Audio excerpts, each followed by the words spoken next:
My name is Andy Bray. I work for NUMOA, the Northeast Waste Management Officials Association.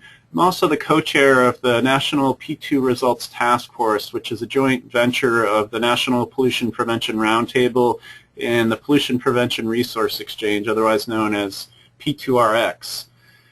Thank you for taking time to join the call this afternoon, join the webinar. We really want to spend the time today making folks more familiar with the National P2 Results Data System, and what I hope to accomplish on the call today is to really go over the call for data and the guidance that accompany that call for data, and really drill down on some of the guidance. I'm really pleased with the level of granularity that we were able to provide in the way of guidance, and we've really spent some time as a task force over the past year really drilling down on some data issues, sources of data, data quality. So I want to go through all of that in a fair amount of detail to kind of share that out with the broader P2 and assistance provider community that submits data to the P2 results data system,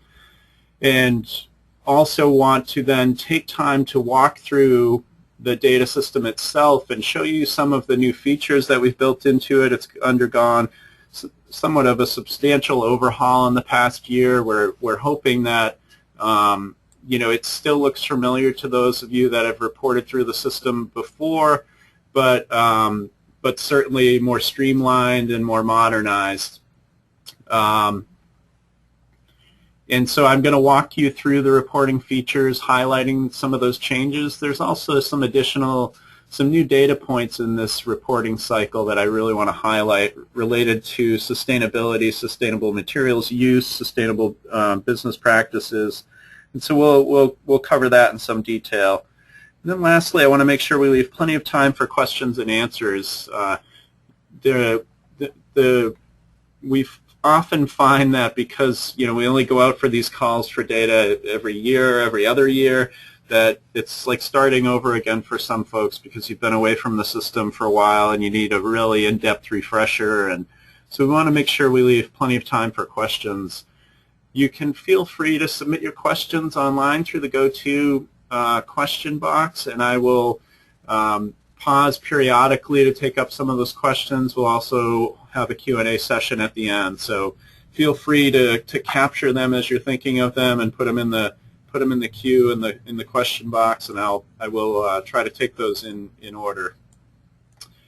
With that, I'm going to just start by highlighting what the call for data is. When we issued the call for data, we're asking, it went out a couple weeks ago, we're asking for results from years 2010 and 2011 at this point, with the deadline of July 1st to have those results in so that we can start to analyze the data, do our own internal QA on the data, and I'll talk a little bit more about what that looks like. And of course, follow up with folks that need additional time or are having problems getting their data into the system. And we've been asked why we didn't go out at this point for 2012 data as well, and that's largely based on past experience with this process. We've historically, when we've tried to go and ask for data for the previous year, on this kind of a time frame in the spring of the following year, some programs are ready at that point to provide their data, and others have asked that or told us that they're just not ready that early in the year, that they have their own internal QA processes, maybe their own reporting deadlines haven't even come and passed yet. And so we generally, as a rule now, will ask for data for the previous year sometime in the early fall with an intended deadline of the end of the calendar year. So you'll see that call for 2012 data go out in the fall. Now, just a note, if you have your data already for 2012, there's nothing keeping you from providing that data to the system. If you want to just check that off your to-do list and go ahead and get that data into the system now, we are more than happy to have it. The system can accommodate that and manage the time frame piece of it. So that's so the system's set up for that. There's nothing on our end that would preclude you from giving us your 2012 data at this point. So if you are ready and want to submit it, by all means, we appreciate it. And otherwise, you will see the call for 2012 data probably towards the end of September, maybe early October. A question's come in online, whether that's is that fiscal year data or calendar year data. That is calendar year data. And I'll talk a little bit more about this when we actually get into the data system and look at the date fields in the system. But there is a point to note about reporting results and what results are you reporting. Is it activities that took place in 2010? And time frame's always been a challenge for this type of work in reporting results from this type of work. So we go off of the project end date. So we're talking about projects that ended in 2010 and 2011. That's when we ask that you report the results of that data as according to the project and the project's end date. So that's kind of how the system handles time frame. But for the call for data, we really are talking about calendar year 2010 and 2011. Now, there's a lot packed into that guidance that accompanied the call for data. Hopefully you've all seen that. If you're on this webinar, you likely have, because the call for data went out with the announcement about the webinar. If you haven't, you'll see an email at the end for me where you can reach me and I can get that guidance right over to you. But I'm going to go over it in a lot of detail in this webinar. So hopefully we can drill down as much as folks need to on any of these elements of the guidance. But I'm just going to give you a broad overview before we get into the details on each. We within the guidance, we talk about the needs of the data users, and the data users are really a few. NPPR certainly uses the data in developing those 3-year reports that they do on the successes of the P2 community. The most recent cornerstone report for the 2007 through 2009 data provided. So NPPR analyzes data from the system and works through the task force to really try to tell the story of what happened during that time frame and try to contextualize the numbers that they pull from the results data system. Regions might use the data to try to tell a regional story, and some of the P2RX centers have endeavored to do this through creating short pieces that really kind of tell the story of what kind of successes their states have generated. And then lastly, maybe programs are using this as kind of a data warehouse for the results that their program generated. But I think that the most common, the biggest way in which people see this data being used is through the results report. I'd love to hear ideas folks have maybe during the Q&A for other ways in which we could better leverage that data, better leverage that report.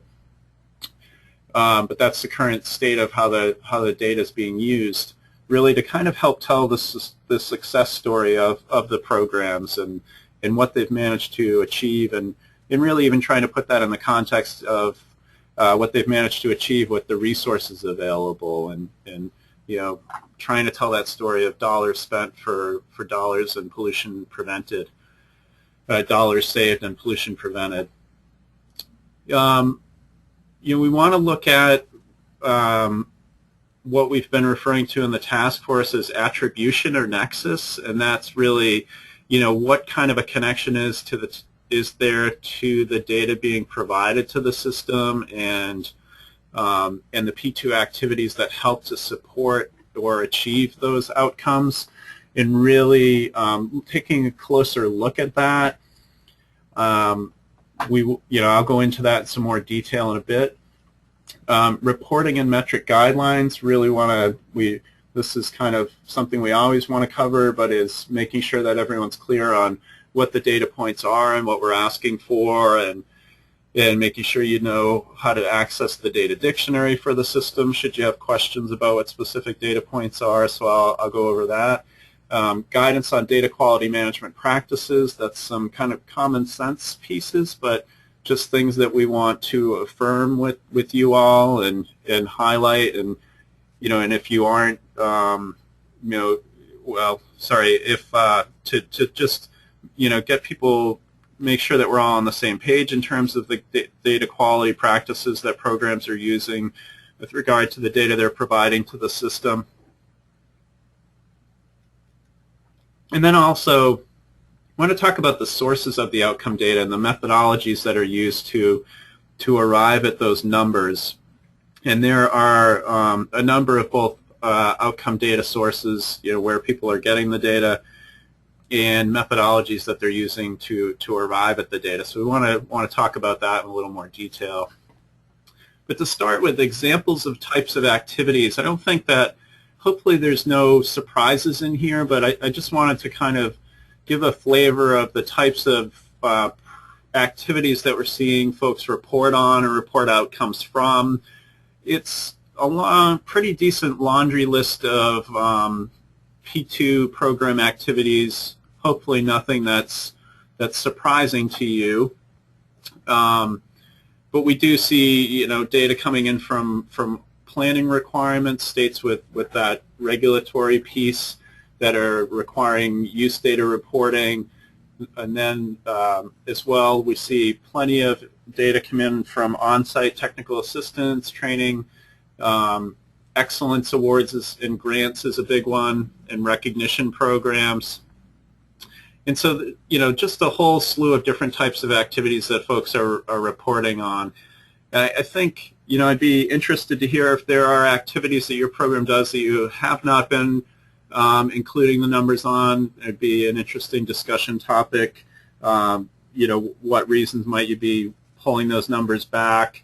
I think we'll talk in a minute or two about, how to handle that question about grant results from grant program activities or grant-funded program activities, and how do you categorize or characterize that data separate from other data that you provide, or are you able to? Does your native data collection or data management system allow you to make those kinds of distinctions? And if not, what would be our guidance for how to handle that? So we'll touch on that as well. But again, just some more examples of types of activities that folks are providing results from. And what are the outcome metrics? There's a whole list of activity type metrics, behavioral metrics, and before you are the environmental outcome metrics that we really want to hear about.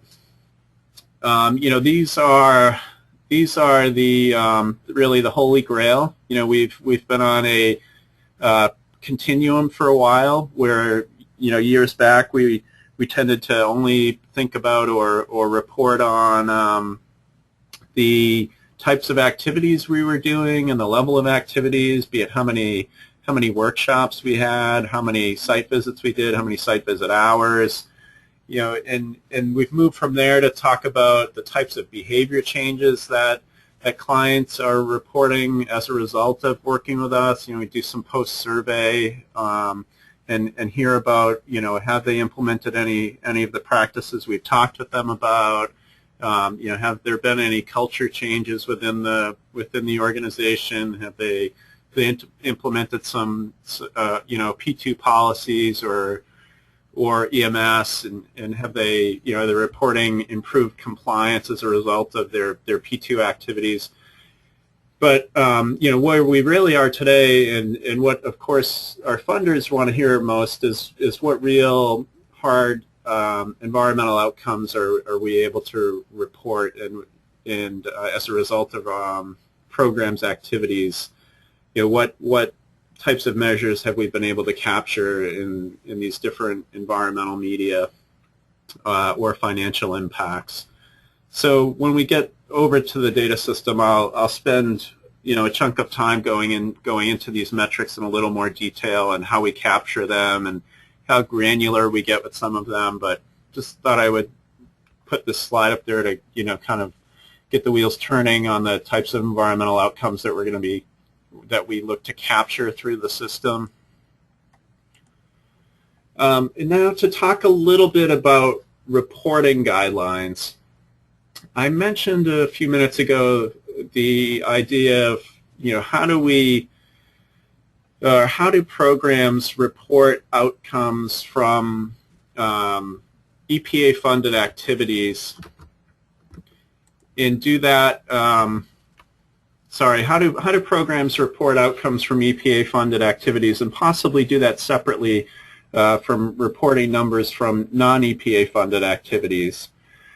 And to give you a little background for why we're even asking this question now, because we haven't always. We added a little feature to the system to try to separate out EPA grant-funded from non-grant-funded activities. And the reason behind that is that EPA uses the P2 results data system, and really, through the reports, they pull the data, and they use that data when reporting up to Congress on the benefits of their program activities.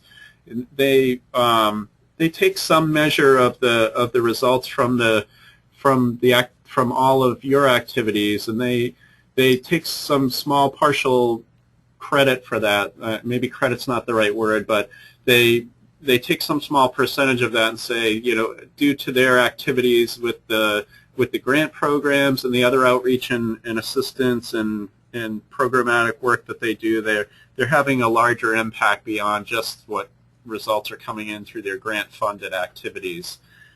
And so the problem we were having was that they were collecting the outcomes from the grant activities already through their grants management system.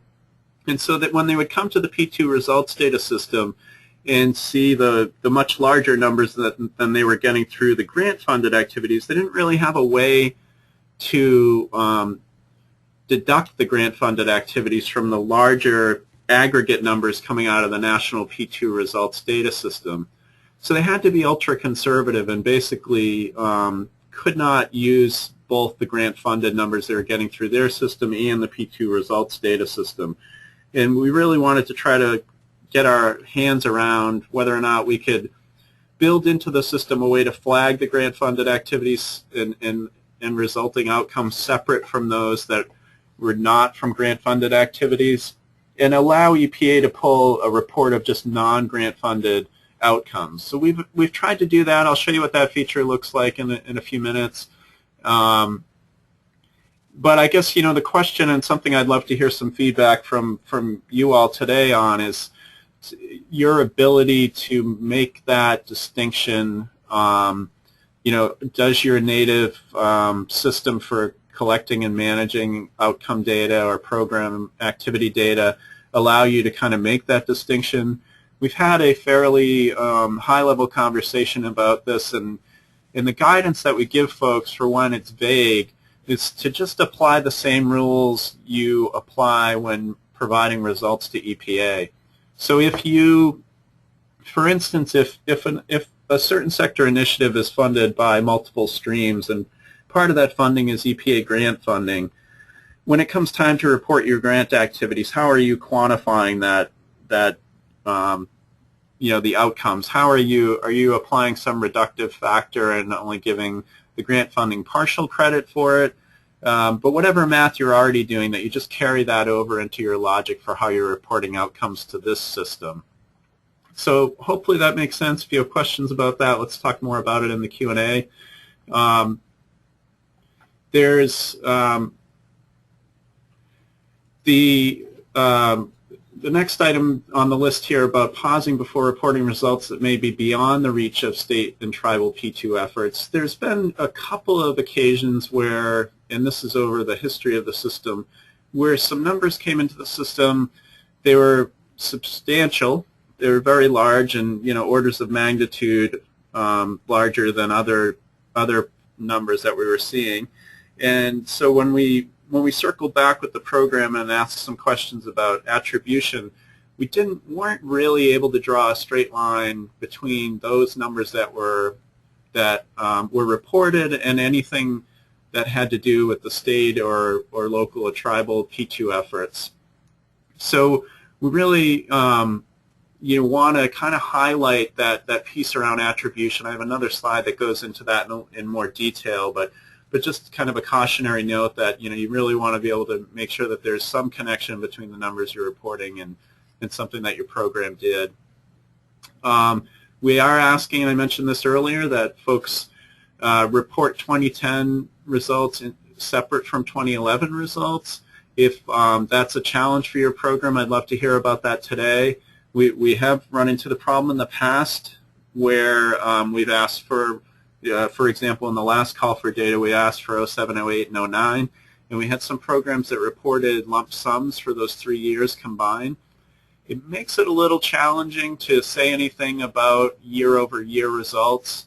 Not that we try to do any statistical analysis or any linear regression or anything like that, or try to say a heck of a lot about trends year over year. It is a little bit more meaningful to see results year by year than to have them be lumped together. It does give us a little bit more flexibility for how we can break down the report and do the data analysis. So we are hoping you can provide us with 20 separate data for 2010 and 2011. Again, comments on that would be appreciated. Results should reflect 1 year of impact and not multiple years. That gets pretty tricky. To the extent it's possible, again, I mentioned earlier the guidance is that results are reported by the end date of the project. So if it's a multi-year project and you're collecting results and they happen to span multiple years, there's not a lot you can do about that. But if you have the ability to capture 1 year impacts, that's really helpful. This last bullet on this page regarding GHGs, when we ran the analysis for the last report, and well, let me first say, for those of you that haven't reported before, we have a series of greenhouse gas measures in the system. CO2, NOx, a whole bunch of specific CFC and HCFCs, and methane. But what we endeavor to do is to capture reductions in those greenhouse gases. Another thing we do is we capture energy savings in the system. And so you can report on savings in electricity and other forms of energy. What we don't do, though, is calculate CO2 equivalents for those energy components. And so what we're asking, and what we found in the last reporting cycle, is that there's a fair amount of underreporting of greenhouse gas reductions resulting from energy efficiency improvements or energy use reductions. We could just do the simple math and see that we could simply look at a project and see that they had energy efficiency reductions, but they hadn't input any GHG reductions. And so we want to just clarify we're not automatically doing that conversion for you in the system. As a fallback for the last report, we did end up doing that math, but to improve our process, what we'd like to ask is that if you are reporting energy components, that you do convert those into CO2 equivalents. We'll be doing a similar screening to make sure we are capturing all of those. But we're hoping to tighten up our reporting a little bit on the GHGs because there was a fair amount of underreporting last time.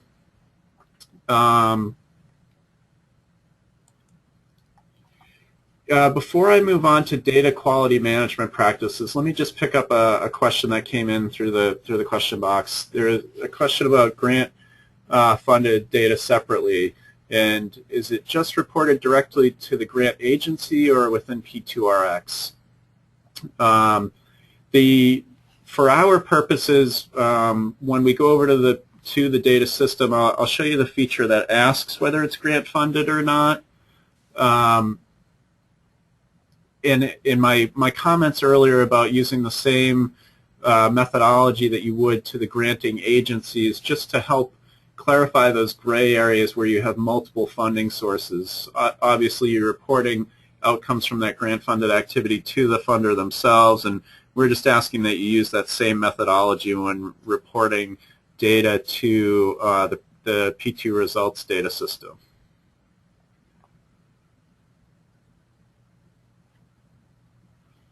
So hopefully that clarifies things. You really are reporting to both the funder and the national results data system.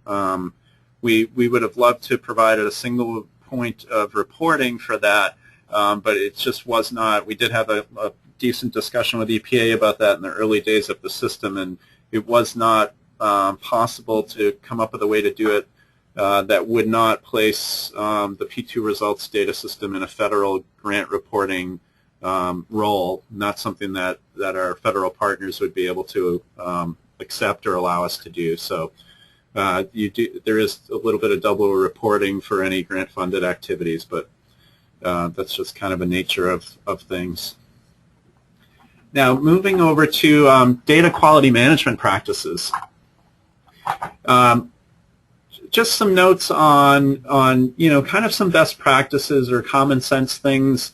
In the past we've talked about this. We haven't really spelt it out in guidance to accompany the calls for data. We just felt like that was something worth doing and really highlighting for folks. I don't think that there's anything earth-moving about these best practices that are highlighted. It is kind of things that your programs likely all do for, in one way or another. Certainly all of the P2 grant-funded activities that you do, you would have a QAP in place with EPA for that project, a quality assurance project plan. So those grant-funded activities are all covered automatically by the QAP.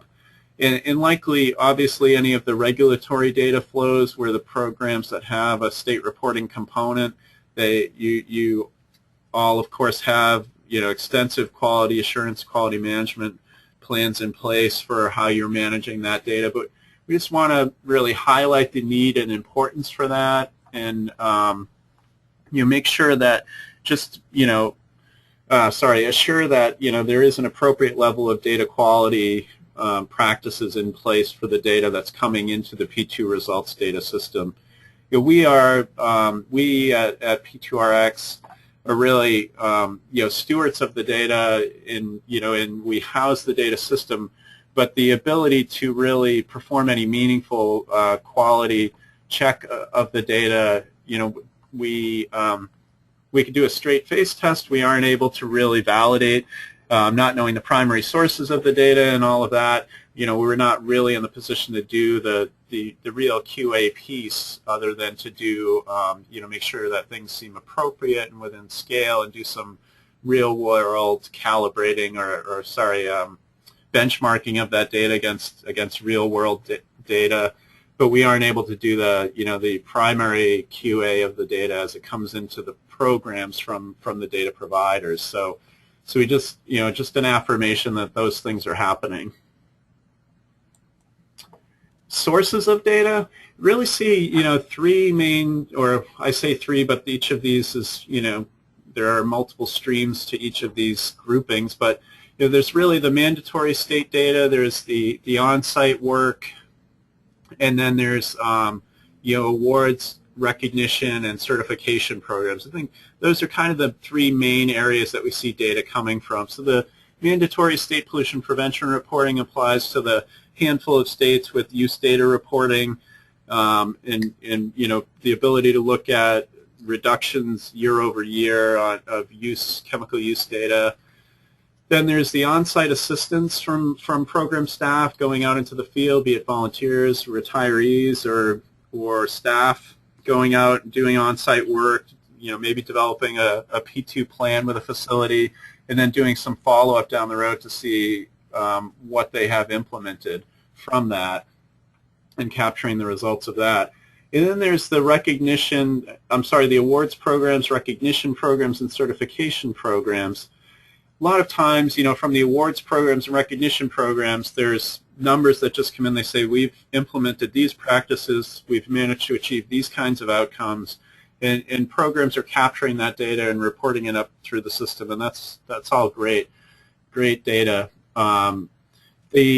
Then there's the leadership programs and certification programs, where or I'm sorry, certification or recognition programs where they may be reporting on the practices that they've implemented. And programs are utilizing methodologies to try to estimate environmental outcomes that are being achieved through those programs by applying some tried and true methodology with verifiable data and calculations to come up with estimates of environmental outcomes that have been achieved through those behavior changes. And I'll talk a little bit more about that and really drill down on what we're talking about there and what is tried and true and what's valid methodologies, and where we really hope to see people drill down a little bit more where things haven't yet been vetted. But I'll talk about that in a couple minutes. So I mentioned, so we have the data sources. Now, how is the data obtained from those sources? And there's really, again, three ways in which we see the data that people are reporting being arrived at. There's obviously the direct measures. Someone's reading the meter, doing point of use metering, sensors, devices that are kind of capturing the measures directly. And of course, that's great. Where you have that ability, those are incredibly reliable numbers. It's that there's the only math going on is figuring out what the reductions are from the previous state of things. How much lower is the flow now than before they implemented whatever P2 practice or technology. So those direct measures are solid gold. Then, as I was just mentioning, estimating outcomes using peer-reviewed, reputable methodologies. And so what does that mean? Oftentimes programs that are, such as certification programs, are capturing information from facilities about the practices that they've implemented, but maybe they aren't doing those, that maybe the facilities aren't capturing those direct measures and reductions. So, over time, there's been, it's certainly challenging and frustrating for folks doing all that great field work to then try to work with the facilities to learn what the benefits of those changes have been. And so that's driven programs to develop methodologies to try to estimate what the environmental outcomes are from those programs or activities. And I really, there was a time when I thought of those as kind of like those are our P2 emissions factors. We're doing the same engineering and math that you would do for a control technology, but we're really having to dig deeper to come up with reliable data sources on what the things like the flow rates would be, or the really figuring out what the differentials are from old practice or technology to new practice and technology, and really hammering on those assumptions and coming up with verifiable data sources to be able to base those assumptions on, and and then taking those methodologies and vetting them in some way, shape, or form beyond your own program.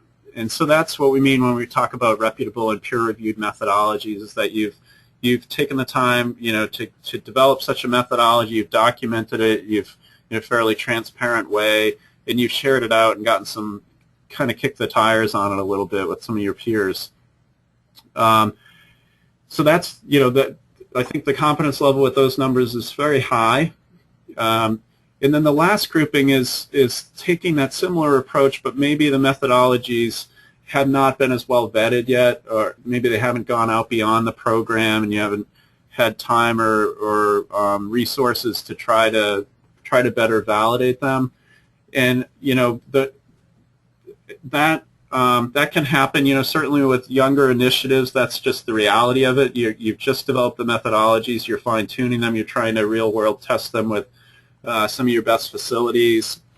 And as you're going through that process, you'll be making updates to them over time. I guess, but what the task force would say about those approaches to arriving at numbers is really ask and challenge programs to think about how they might be able to better vet those methodologies, and to please use the task force itself as a resource to bring questions or comments or discussion points around those kinds of methodologies and the development of those methodologies to the task force for discussion. We've historically had quarterly calls. Lately we've been having monthly calls, so there is a forum for that conversation. We really like folks to feel they could take advantage of using the task force as a sounding board for that sort of thing.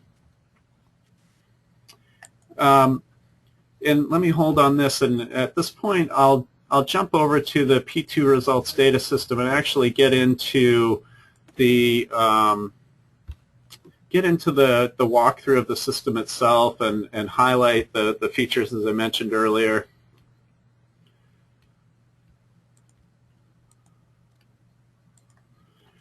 So on your screen you'll see the home page for the P2 results data system on the p2rx.org website. It's accessible from any point on the site under P2 services and P2 results data system. So hopefully you're seeing that little flyout on your screen. And for previous data providers, you probably are wondering or heard about a change to the way in which we are administering the system. Previously, you went to your regional center's website to provide your data. You went to their site. They had some point of access, as we used to refer to as regional modules, to the national P2 results data system, and you were always within your center's site when doing your reporting. That's changed. We re-engineered the system to have a single point of access. We had a couple of reasons for doing that, and they were largely all related to efficiency. It allowed us to much more easily make updates to the system and deploy them throughout by just having to do it to that single instance of the application. Not to get too technical or geeky, but we saw a lot of benefit to only doing that once and not repeating that in 8 different places. It also, we were able to take a step back and reevaluate the decision to have it be kind of a deployed application. Some of the early thought around that architecture was that maybe regions would want to customize the system for their needs. Maybe they'd have specific measures that they wanted to capture that other regions might not want to capture, so maybe they'd build off of the main system and add a module for capturing certain types of data.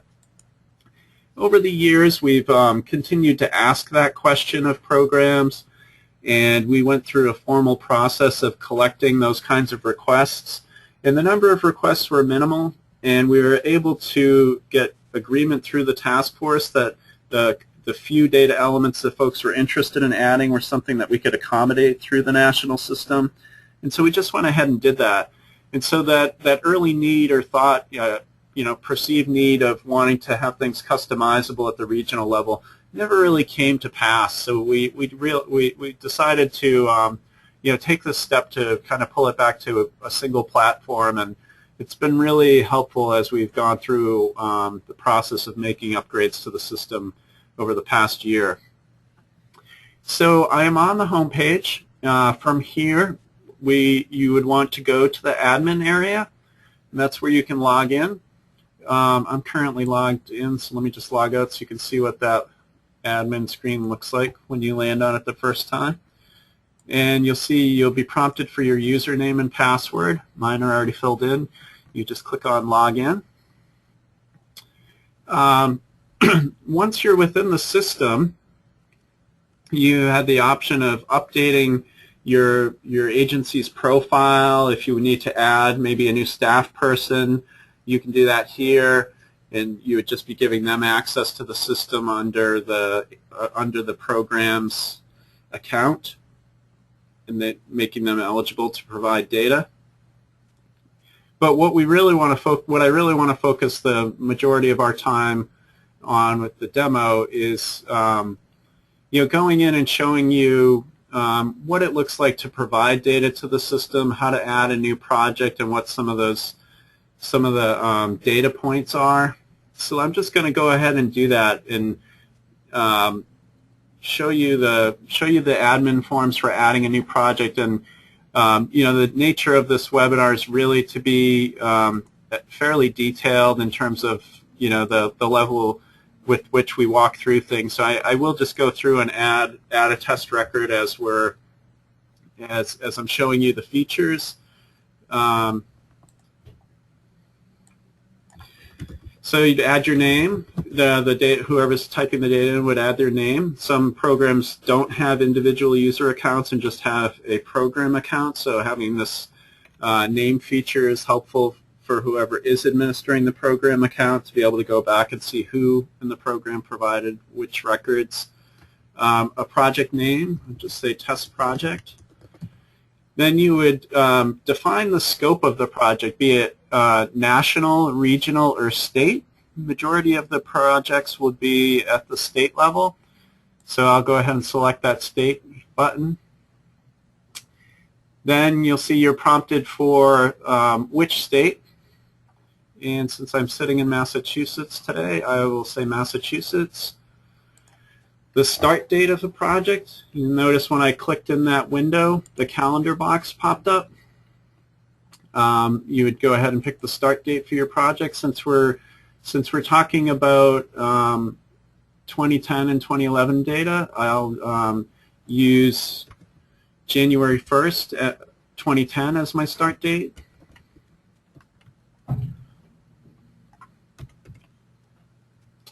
And for an end date, I'll go ahead and use December 31st, 2010. So I'm reporting results for a single year. We talked a lot about the grant funding. Now I'll actually show it to you. So there's the question, is this funded by a grant? And I'll say yes. And I'll show you when we go over to the reporting side how this plays out, but just to give you a sense of what type of data it's asking for related to that grant. It asks for the grant name and number. I'll say P2 grant for a test project, and the grant number or whatever, NP9, some numbers. The amount, say $75K, and a description. And this is really much of this is for your purposes. On the reporting side, as it relates to how anyone, including EPA, pulls reports from the system, right now the only thing it's really playing off of is this yes or no. So this other information, including the description, is mainly for the program's purposes. You are the only ones that would see this information. It may just be helpful for you to know later when you come back into the system, oh, which grant was that? If you're cross-referencing with your final grant reports or whatever. So for the description, it can be just something that's meaningful to you. And I'll say results from test project. And add the grant. Now, some projects are funded by multiple funding streams, as we talked about. Maybe they're funded from multiple grants. You could go ahead and add additional grants if there are. Again, that's mainly for your purposes. I will show you how the grant funding plays out in the reporting side of things in a few minutes. But I'm going to say I'm done with reporting grants. So the next piece is a description of the project itself.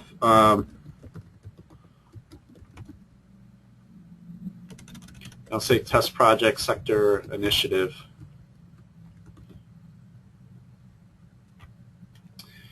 So that's all the background information on the project. For folks that were previous data providers, you'll notice already that the screen looks quite different from what you were used to seeing. Not just that it's a little cleaner in terms of the layout, but the flow of the entire process is different. We've taken what was once reported under, we've taken the form which was once a series of 5 separate pages, and we've condensed them into this one view to make it a little bit easier to navigate, not such a stepwise process where you basically are doing everything in this one view.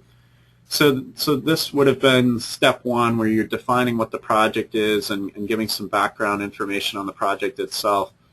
Then you would click next, and it would take you to a screen where you would select the activities, behavioral, and outcome measures that are associated with the project by just checking off a bunch of checkboxes. It's kind of an interim step. Well, we did away with that interim step, and we've kind of embedded, well, we have embedded all of that into this view. So I want to just show you that. What takes the place of that stepwise process is these little plus boxes next to each of these activity, behavioral, and outcome measure areas. And as I expand each one out, you'll see the list of activity measures. Similar, it's the same list that you saw before with the exceptions that I'm going to highlight, which are the new measures. But you'll see that they're all kind of in this one view. And then you would just go through and select the ones that you plan to report on for this activity. Be it awards applications, assistance, grants awarded, leadership programs and how many participants, P2 information developed, P2 information distributed, P2 plans developed,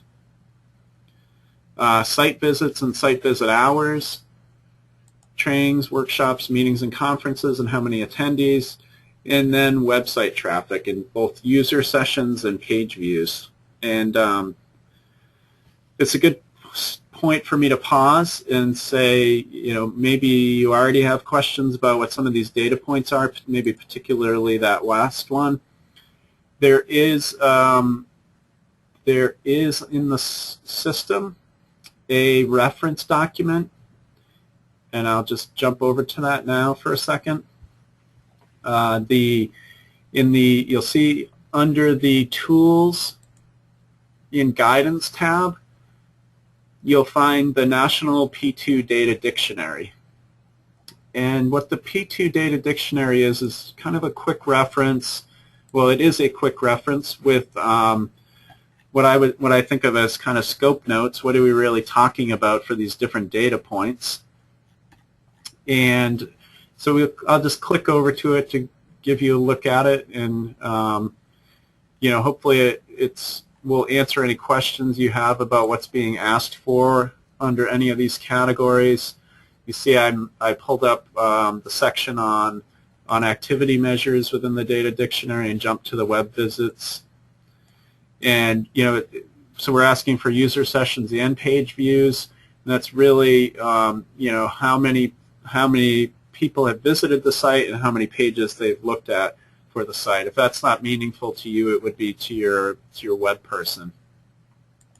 But the data dictionary is a great reference for all these different data points, providing scope and also a definition, but also the unit of measure for each.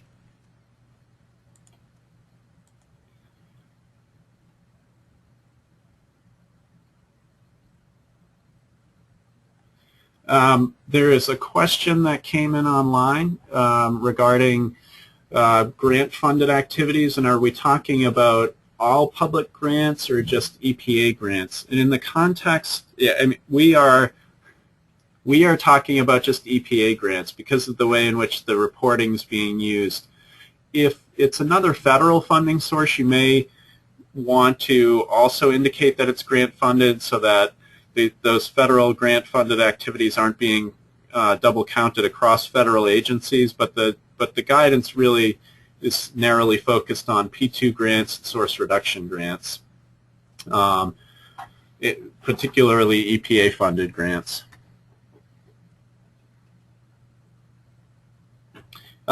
Further down, you'll see there's the behavioral change section, and I'll just click through that again.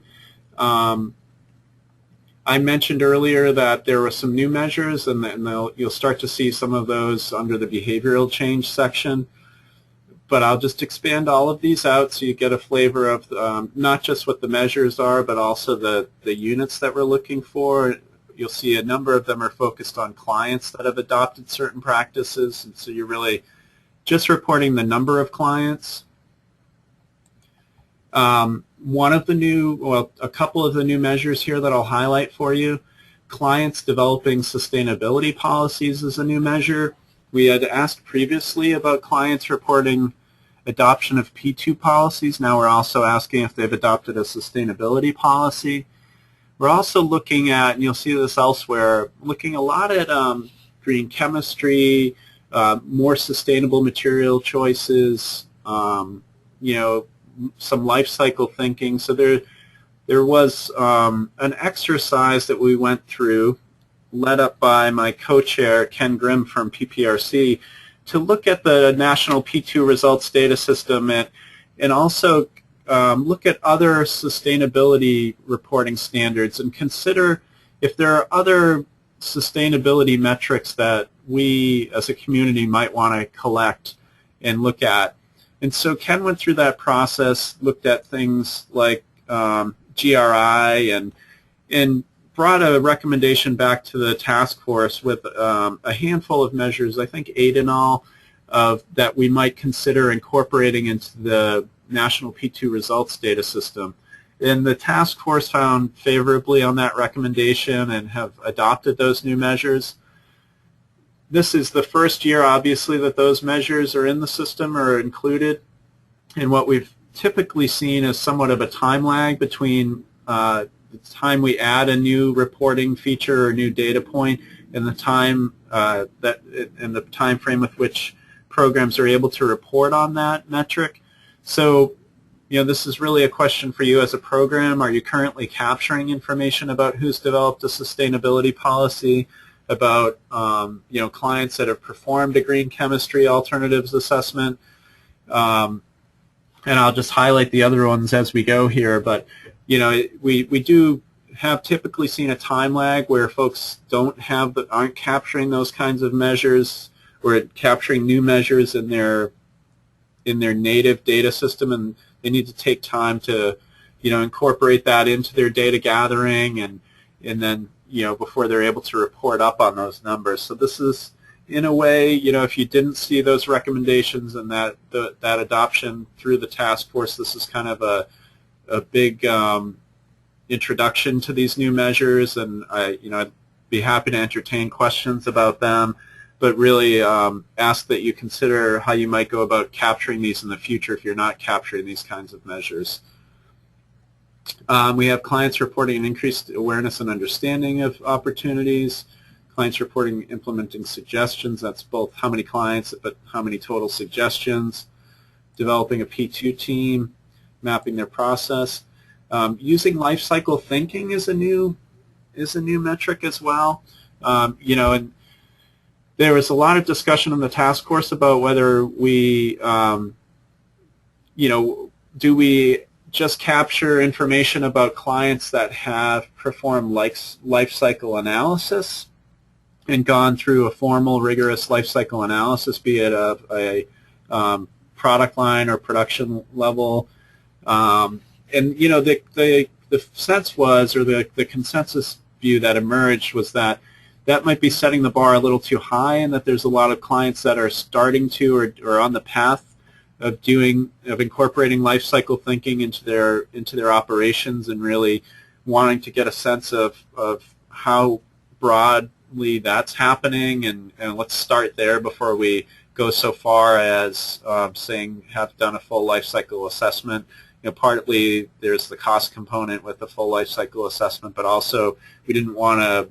The sense of the task force was that we didn't want to lose out on those people that are on the path and you know, formalizing their life cycle thinking through their work, but not maybe doing full life cycle assessments.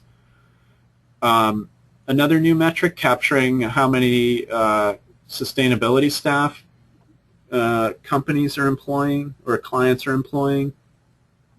I mentioned earlier looking at green chemistry alternatives assessments. And you know, this is really capturing how many assessments have been completed as opposed to how many clients are actually performing assessments. You know, a particular client may do a dozen assessments, so we wanted to capture both of those metrics. There's also a question on green chemistry material replacement. So it's not just that they've evaluated the alternatives, but they've actually made a change and moved to a more benign chemistry or material. And then lastly, people trained in P2 by client. So that's training the trainer, where the programs maybe train someone at the client, and they've gone back and trained the shop level folks. The last section is the outcome measures section. And I gave you kind of a sense of this in that early slide that just bulleted out these different measures. But I wanted to go into it in a little more detail, not just because there's some new measures, but there's been some changes to the way the existing measures are reported. Some of these changes aren't new, but they just came online last year, and I think that there was still some confusion about some of the changes, certainly with the distinction between air emissions and greenhouse gases. So I want to hit on all of that, but just click through each of these areas and walk through the different measures. So the change to air emissions that took place last year was taking, previously CO2 and NOx had been included under the air emissions, and we pulled those two measures out and moved them down into the greenhouse gases section. We created this new section for greenhouse gases, again going through a similar process that I mentioned for the sustainability metrics, where PPRC brought forward a recommendation to the task force for new greenhouse gas measures, and that recommendation was modified and then adopted to include these gases that you'll see, and I'll just scroll down so you can see the whole list. It was informed by some thinking of what types of activities state programs were engaged in with clients, and the types of gases that those activities might impact or help to reduce. And so there's a whole lot of HCFCs that are found in production settings.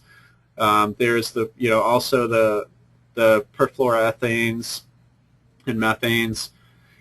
And so, types of gases that programs may have an opportunity to work with clients to reduce. And then there's the usual suspects, which I already mentioned, CO2 and NOx, but also methane. To date, we've only seen reporting on CO2 and NOx. There's been zero reporting on any of these other gases. They're still included in the system. If you are working with a client on any of these greenhouse gases, we'd really love to hear about it. Hopefully there's some reductions to report up on that.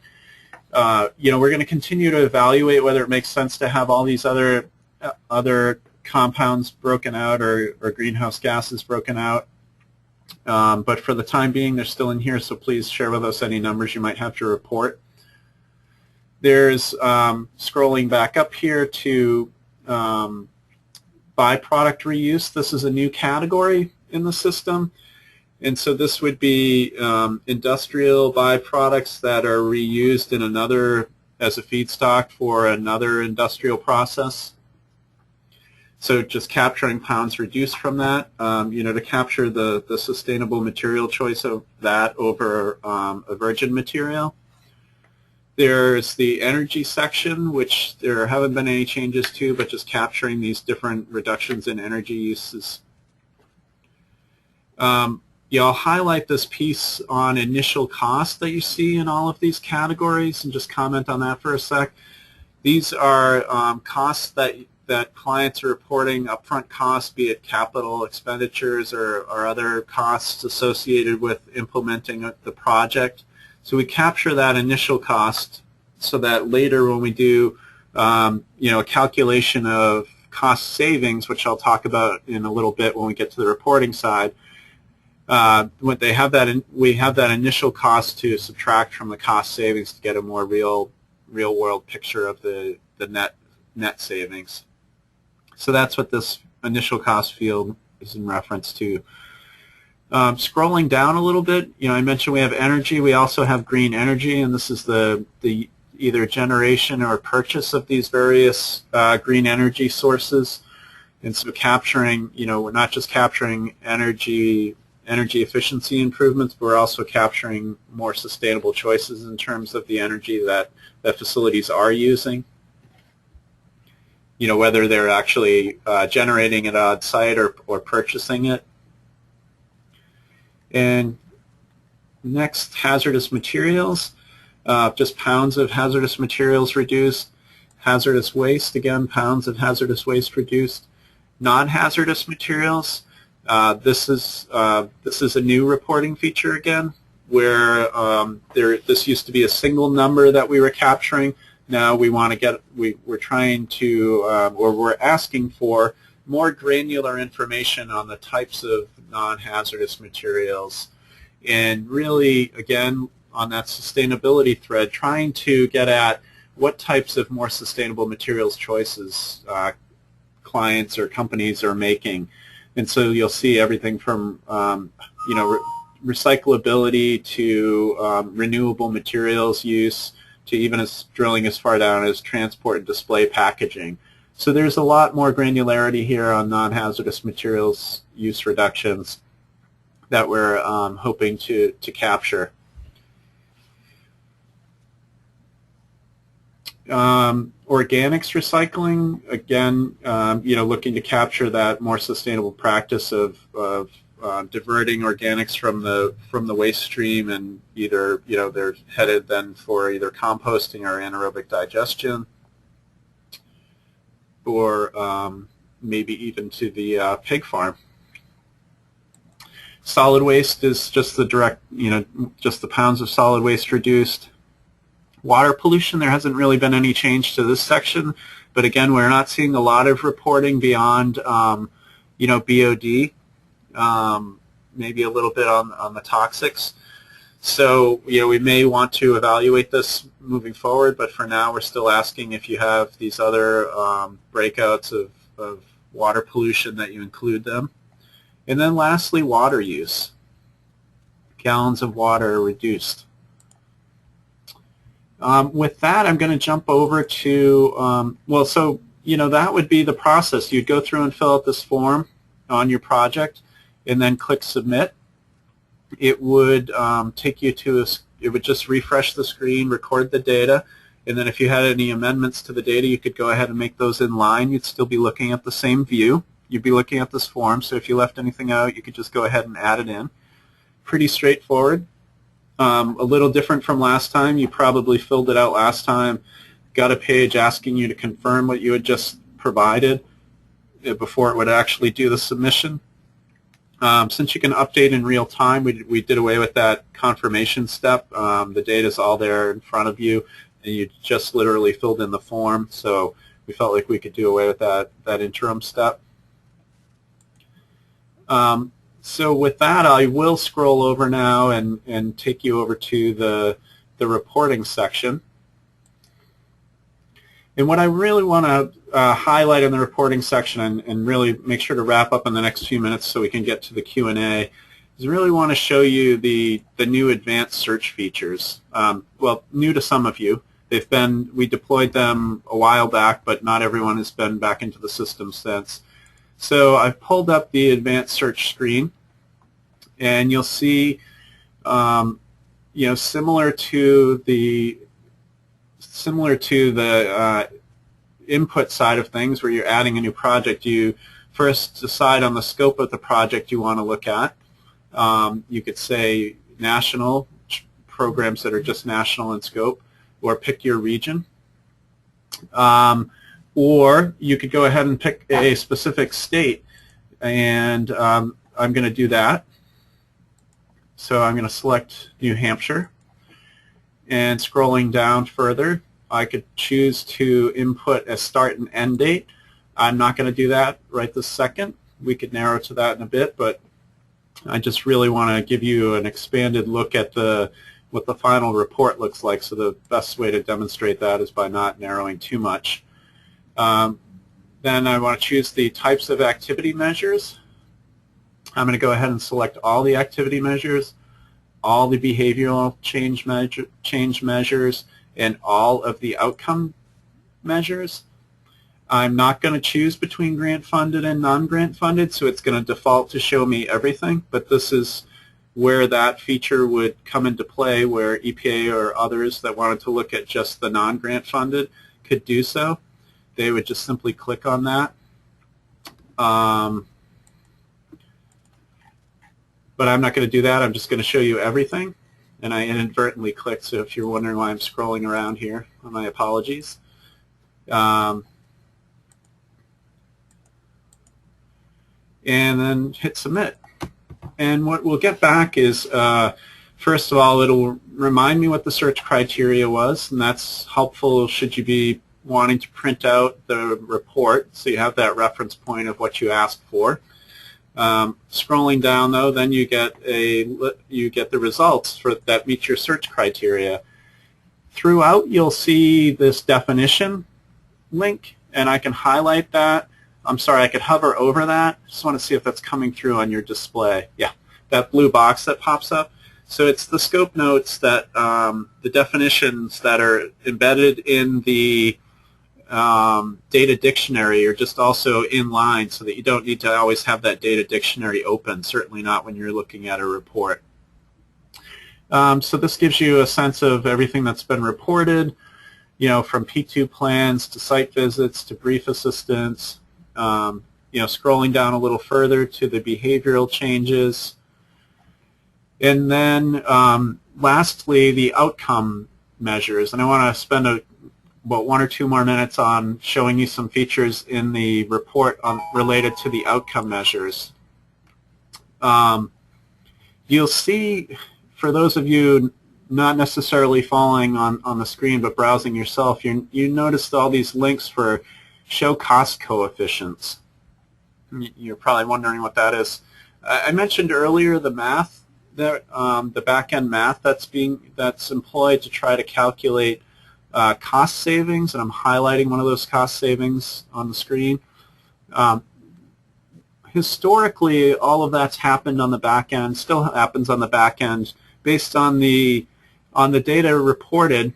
The system is calculating environmental outcomes based on the numbers reported, and we've, you know, often gotten questions about what are we basing our cost savings calculations on, and we have a, you know, defensible methodology that we use and reliable data points and references that we employ, but it's because it's all, you know, previously been behind the scenes. It's left people a little, you know, if not uneasy, at least wondering what the math is that's going on behind the scenes. So in this version of the system, we really wanted to create a lot of transparency for how we're going about doing those calculations. So we've added this cost coefficients piece to really make that wholly transparent. So now for any of the cost data that you see, you'll always be able to understand what the math behind the scenes is doing. You know, I've highlighted the toxic air emissions, and we have a couple different cost factors in the system. You know, a little history on the cost factors. We've gone through 3 iterations with the cost factors over the years, and so at different points in time, we were using a certain set of cost factors that were based on the best available information at the time. In future years, those cost factors have been updated based on more recent information. So you'll see that for this, in this case, there's 04 and 08 cost factors for toxic air emissions. There's also some additional logic to the 08 factors, where we're applying an inflation factor year over year to adjust from $04. If I scroll down a little further, though, these are both national in scope, so we only had national data available on the toxic air emissions. But if I scroll down to, say, solid waste or energy, start with energy, you'll see we have national cost factors and we have regional cost factors. When we redid the cost factors in 09, we had some resources to go out and working through with NPPR to go out and gather data on cost factors at a more granular level. So we were able to go regional, get better data at the regional level for things like energy, solid waste. And so we were able to make, you know, come up with better cost factors that were more regionally specific. Things like energy is fairly variable from one region to the next. You know, the cost for energy in the Northeast is much higher than, say, the cost for energy in the Northwest. So the data that we're able to provide now is closer to real world for the geographic area that the activities are taking place in the areas where we've been able to come up with regional cost factors. So, you know, the major takeaways are that the transparency for cost calculations is much greater, and the system itself is much more robust in the way in which it's doing the math to come up with the cost savings. So we have a much higher confidence and transparency for how we're coming up with our cost factors and our cost savings numbers. That's pretty much what I wanted to show you in the way of the reporting. I'll just finish scrolling through here so you can see the rest of the categories, but each one having their cost savings calculations. And with that, I want to just open it up you know, for the question and answer period. Certainly any questions you have about the call for data, about about anything that I've shown you in the system, certainly any of the new categories, the new data points, any of the reporting features that have changed. And while I'm opening it up to questions, I'll just pull up one last slide to show you, you know, where do you go for more help at this point? You know, the call for data is out there. The reporting deadline is July 1. You know, hopefully you took something away from this webinar, but likely you may still have questions as you actually go to do the reporting. So we want to make sure that you're clear on who to reach out to for information. So certainly myself and my co-chair, Ken Grimm, are available to answer questions. Your first line, though, is really your P2RX Regional Center and the folks that have helped you in the past with reporting. So you know, definitely feel like you can reach out to them. You know, I'll pull up a listing or show you where you can access who you should get in touch with. Earlier I highlighted the tools and guidance, the tools and resources tab, or sorry, tools and guidance tab in the P2 results data system. I just pulling up so you can see where all the regional contacts are listed on that same page. So, you know, for whatever EPA region you're in, these are the folks within the P2RX Center that can help you with your data, help you in submitting your data should you run into any problems. And with that, see some questions have come in. Let me just pull up the question pane here.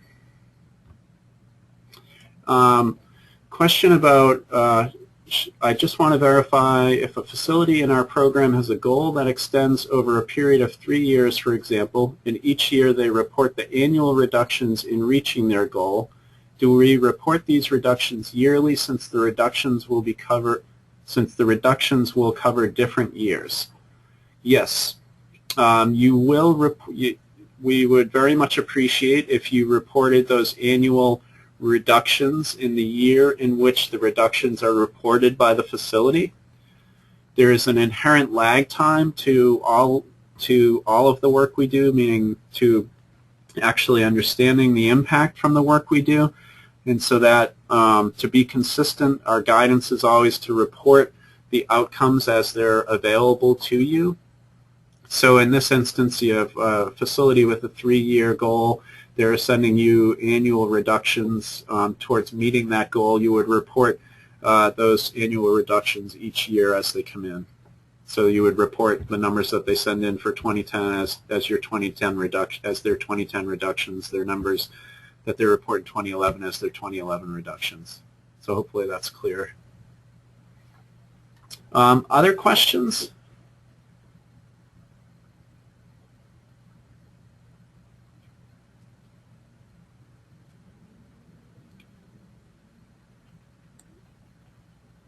Not seeing any other questions come in that we haven't answered already. And if not, I will just say thank you very much for participating in the session if another question just came in. As far as including EPA-funded efforts, that is the only funding agency you want reported separately. You know, I thought I knew the answer to this, and I stumbled a little bit when I was asked earlier. Our intention was that, yes, you would only report EPA-funded EPA grant-funded activities separately. I had a question just 2 days ago at a meeting from an SBAP program that's partially SBA funded. And so that program would, in that instance, would already be reporting outcome information up to the Small Business Office at EPA. And so my off-the-cuff guidance to them would be that they would also flag that data as grant-funded so that it wasn't inadvertently double reported to each of those offices separately, meaning the Pollution Prevention Division will be coming into the system and trying to leverage the non-grant funded information in the system. We don't want them to inadvertently double count data that, in that case, the Small Business Office is already reporting up to Congress. So I think we really, for me, I need to step back and circle back with the task force, but I think we do need to clarify that guidance a little bit so that it is any EPA-funded activities, any EPA grant-funded activities, not just those from the Pollution Prevention Division. So I hope that better answers the question. A question about the MOA for P2 programs, and I will pull it up. In the initial phase, or the when the system was under development and getting ready to launch, P2RX and MPPR worked together to develop this memorandum of agreement. And what the memorandum of agreement is it's an affirmation on the part of the programs to participate in the P2 results data system. And so it was really important to get that commitment from programs to provide data to the system.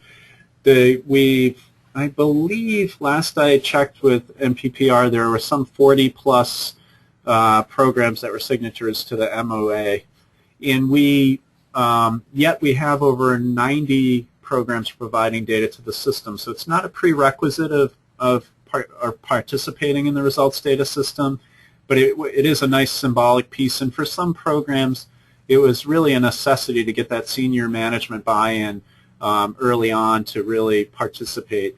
You know, in other instances, that was a deal breaker, that they, the strictures and the individual agencies around signing such proclamations were very tight, but yet there was nothing precluding program from participating in the P2 results data system. So it's not a requirement. It is nice for us to have in place to be able to point to.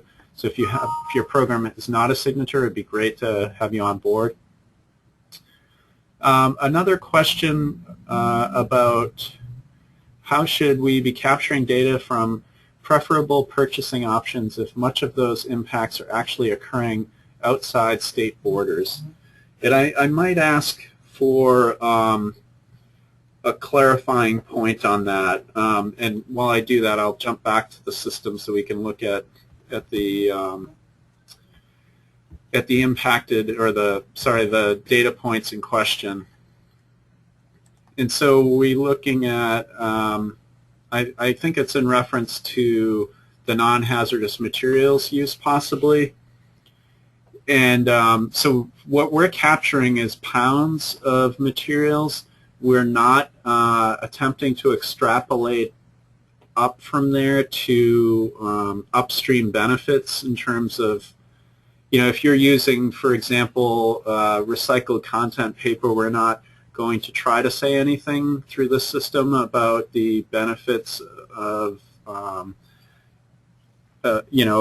of ecosystem protection from not using virgin material, or the impacts throughout the supply chain of not harvesting those trees, pulping them, hauling the virgin material. So we're not trying to quantify those things. We're stopping at capturing reductions in pounds of, or reductions in pounds or changes in practices around those choices. So hopefully that answers that question. Question about a program that's 50% EPA funded and how to report that. Our guidance and really EPA's guidance is if you're currently reporting to EPA under the grant funding, are you reporting 100% of the outcomes? And if you are, follow that same process. If you're applying a 50% reduction to the outcomes that you're reporting on under the EPA grant, continue that practice. So you want to just mirror whatever practice you're using in your grant reporting for that. So hopefully that helps clear things up. In terms of another question, in terms of collecting P2 data, if a facility in our state program has particular goal of recycling a certain amount by, say, year 2013, and they achieve this goal by 2013 but expect to continue doing that same amount of recycling each year after that, do we still need to collect and report that data for this data entry system? Or currently, once the facility is completed, achieved their goal, we don't continue to collect the data? That's a really interesting question. I mean, currently, as we're coming up on time, this is a tough one to field, but we've had a lot of conversations over time about recurrence and what do we do to accommodate that in the system. The early design of the system used a round figure of 5 years of recurring results related to activities. Or I'm sorry, it was stubbed out or built into the system to start to do that kind of math, so that we would carry forward results from activities reported in any year, carry them forward for 5 years. We never went out the door or never rolled out that feature because we talked with EPA at the time when we were considering it. EPA management went to the EPA Science Advisory Board for advice on how to think about recurrence and how to calculate it or take credit for it. And you know, the advice back from the Science Advisory Board is that it's really project specific, and there's not really a meaningful way to try to capture recurrence year over year, try to accommodate recurrence. You know, their suggestion was to keep it at the project level and not try to use any blanket rule at all. So that's kind of the current state. We're not doing any recurrence in the system. I think for something like that, where you know the benefits are continuing year over year, you know, if you're not capturing them, I'd say don't change your practice just to accommodate the data, the P2 results data system. You know, I think it's amazing how much underreporting we do through the system already, and recurrence is just another slice of that. You know, in reality, the changes that happen and are put in place that are just, you know, forever could really, we could continue to report them for, you know, for as long as we perceive the practice is still in place. But we're being ultra conservative, so you would just report that in the year that it was reported from the company. So I hope that's, you know, I know I went far afield before I actually answered your question, but I think it would be interesting to continue the conversation on recurrence with the task force and see if we might not be able to start to make some accommodations for very clear cases where you, through the client, are very aware of what the recurrence is going to be. If we could maybe start to take advantage of that or capture that somehow. We haven't gone there yet, but I could easily see us adding a recurrence box to the different metrics where you would indicate how many years out you're sure it's going to continue to last for. So, but for now, to be conservative, you just report it in the year it was reported by the client. And with that, we are at or slightly over time. I want to just offer that anyone that wants to stay online, I'll make myself available till all the questions are answered. And otherwise, I want to thank you for being here for this session. I hope it was helpful. Please feel free to contact myself or my co-chair, Ken Grimm, or as I mentioned earlier, you know, really your P2RX center, your P2RX center person is really, you know, your first line of assistance with providing your data. They can help you if you forgot your password or just have any questions, but Ken and I are always there as a resource as well. So thanks again, and I'll stick around for a couple minutes in case there's any other questions. And have a great day.